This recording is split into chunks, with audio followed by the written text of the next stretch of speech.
Morning, everybody. This is Rolling with RC Taxidermy. I'm going to be doing, I've had some requests about how I do my ears, all right, and how I clay them and stuff like that. So I figured I'd do a video for, like I said, I want to help people.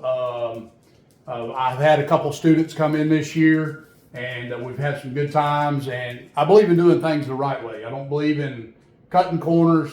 I'm seeing some really horrible deer mounts out there, and there's no reason for it, especially in today's time with your state associations, seminars, getting to meet new people. Man, I highly encourage you to join your state. So some mannequins have a dot in them, some don't, okay? The most critical thing to getting your deer mount set up is your horn set, okay? When you come off the nose, the eye, and then you should have your beam. For some ungodly reason, here in South Alabama, you'll have one beam real good and the other side will go up and do crazy stuff. The way to combat that is when you get the deer in, and I'm real bad about not doing it, but take you a measurement from the tip of the horn to the nose, to the center of the nose, and you'll get your horn set pretty good. What I normally do is I just go the 2-finger method behind the eye to the bottom of the burr. Everybody's fingers are different, so just know that. But it all starts with this. Okay, and once you get the horn set and everything is good, how do I find where my ear canal is? Okay, you'll see out there online, man, you'll see people down here with their ears down here. You'll see them up here. Okay, I dissected a deer when I came home from the Alabama show and did some measurements. It was a 5.5, almost 6-year-old deer. And it was kind of neat because when I dissected him and I skinned him down to his ear canal hole right here going into that bone, it was exactly 3.25 inches back from his eye socket, back of his eye socket to the hole, okay? And if you look at this as a reference, let's look at this as a reference because now this is a young buck, all right? So he's not going to have that 3.25 from here to there. So you got to know what you're mounting. But when you actually do this, that ear canal hole is right at the bottom of his eye, okay? So what I did on this mannequin is I made my line from the bottom of his eye, okay? And after I did that, you have to understand on these ear liners, they're on a real ear, they got a little bell hook at the bottom, about 1/4 inch. So what I did is I measured back and I take my calipers and that is 3.2 inches. So right at 3.25 inches from the back of his eye.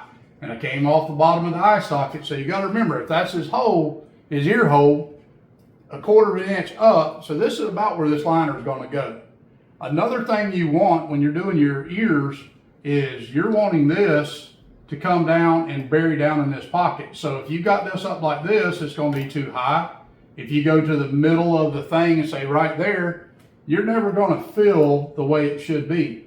And you see a lot of deer mounts online, they'll put it down here and then they'll jack that ear up like this. Reference, reference, reference. All your world champions and every national champions, North American champions, they're going to tell you, look at reference, look at reference, look at reference. So that is how I find my hole. And then what I'll do is I will put me a pin right here. I'll pack a little clay, and when I pull the pin, I'll make an indent out so I know where this goes. When an ear is forward, you got to think of, like Clint Rickey said on his video, you know, you don't want to turn this ear like this because water's going to run in there. But when he's like ear forward, he's got it tilted down, and as he goes back, he is actually tilting this like this, okay? I try to, when I try to do my ear set, I try to portray what I'm looking or what I'm doing. So if I'm doing a upright deer, that normally if you're in the food plot and you're watching deer or whatever, and a deer goes upright and he's alert, there's going to be two things that happen. He might have one ear forward and one ear back. He might have both ears forward, but his eyes are going to be round, okay? They're going to be round in the back, and he's going to be opening that eye up. So Yeah, if you did an upright deer and you had ears forward and you had this relaxed eye, you're not really portraying nature, okay? And that's what separates the really good mounts to the average mount, okay? And there's no reason you can't do this in your shop. When I see people just wad clay up in there and they kind of get it or whatever, I understand you got to mount so many deer, but my philosophy is get good at it, charge more money, take less deer in, but put out a top quality one per, you know, when people come and get mine, my earbuds are right. I'm not saying they're always right, but I try my best and I build it muscle for muscle on every deer. So the next video, I'm going to be claying this in and I'm going to show everybody how I do my clay work. It's always, remember, glue, clay, glue. All right. Video number 2 will be up in a little bit.